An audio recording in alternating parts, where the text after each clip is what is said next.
Welcome to Chillin' 101. We hope this video helps. In this video, I will explain how to find your Binance exchange address. First, log into your Binance account.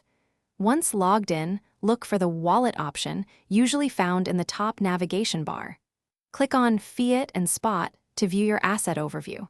From there, you'll select the specific cryptocurrency you intend to deposit to reveal its unique address. After selecting your cryptocurrency, it's crucial to choose the correct deposit network. Binance supports various networks like BEP2, BEP20, ERC20, and others. Always ensure the network you select on Binance precisely matches the network used by the platform you are sending funds from. A mismatch here could lead to irreversible loss of your assets.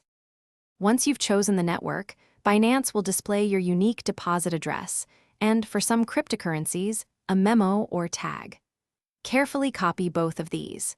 Then, paste the address into the withdrawal section of your external wallet or exchange. Always double-check that the address and memo are identical before finalizing your transfer to prevent any errors. For your security, always verify the deposit address directly on Binance each time you initiate a transfer. Never trust addresses sent via email or unofficial channels. Be vigilant against phishing scams that try to trick you into sending funds to incorrect addresses. Also, remember to check the description below for a link to a fantastic book about money, *The Simple Path to Wealth*, and other helpful deals. Stay safe and informed. Thanks for watching. Consider subscribing if we helped you.